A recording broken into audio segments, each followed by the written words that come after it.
Hi, welcome to the homework video for worksheet H8-1, problem 8-8. The directions read, for each equation below, make tables that include x values from -2 to 2 and draw each graph. Let's look at letter A. The function given says y equals the quantity of x minus 1 squared times the quantity of x plus 1. Let's start out by finding the values for our outputs in the table. When I plug in -2 into the function, I should end up with, let's see, -9 is my output, right? Because -2 minus 1 is -3, squared would be, +9, and then -2 plus 1 is -1, so times would be -9. Sorry, I was second guessing myself. Second one, -1 minus 1 would be -2, squared would be 4, so I think we would get 0.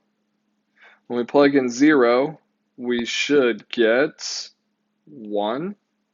When we plug in 1, we should get 0. And when we plug in 2, we should get 3. Now let's plot the graph on the coordinate plane that we're given. So it's just a sketch. So I'm going to think about it as I have -2, -1, 0, 1, and 2. So at -2, we're at -9. At -1, we'd be at 0.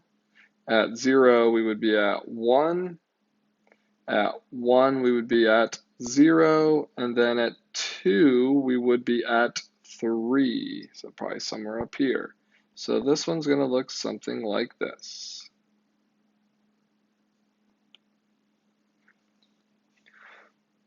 Let's look at B now. B says y equals the quantity of x minus 1 squared, but now we're going to do x plus 1 squared instead of just a single x plus 1. All right, so we plug in -2 into it there. We're going to have, I believe, a +9 on this one. We plug in -1, we're going to get 0. When we plug in 0, we are going to get 1. When we plug in 1, we're going to get 0. And then when we plug in 2, we are going to get, I think, a +9. So again, just take it here. We've got -2, -1, 0, 1, and 2. And you may label them. If you need to label them, go for it. But at -2, I'm up here at +9. Then at -1, I'm at 0. At 0, I'm at 1.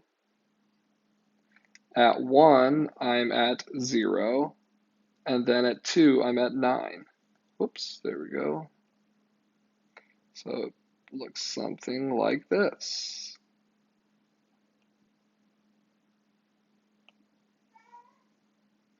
Now let's go to letter C. Letter C, we have y equals x to the third minus 4x. Okay, so with this one, if I plug in -2, I'm going to end up with, I believe it's going to be 0. -1, we are going to end up with 5. At 0, we're going to get 0. At 1, we should get -3. And at 2, we should be back at 0. So let's plot those ones on. So at -2, we're at 0. At -1, we're at 5. At 0, we're at 0. At 1, we're at -3. And at 2, we're back at 0. So it should look something like this.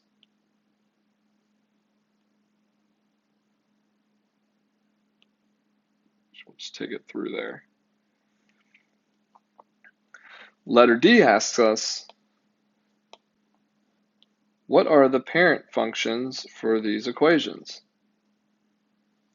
Well, if we're trying to figure out what the parent functions would be, if we look at if we were to take these and multiply them all together, right, we would end up with an x to the third term. So that one is going to be a cubic. The second one, when we take it and we multiply all the factors together, we would have an x to the fourth, right? So we'll just call that a fourth degree polynomial. And letter C, this one is in its standard form, right? If we had factored it, it would have been x times the quantity of x squared minus 4, which would then have simplified, or factored into, x plus 2 times x minus 2. So that one could have easily looked completely different in the equation, but it would still give us the same graph. So that one is a cubic as well, right? So when we're talking about what are the parent functions, well, the parent function for A and for C would be y is equal to x to the third. And for letter B, it would have been y is equal to x to the fourth. So we're just looking at these functions, and when we graph them, and as we get into the next lesson, hopefully you'll start to begin to see, we're going to be looking at the root behaviors, like what's happening when these graphs touch the x-axis. Are they going through it? Are they bouncing off? And then we're also going to be focusing on the end behaviors. What makes them, go down, up, or up, or down, up there on those ones.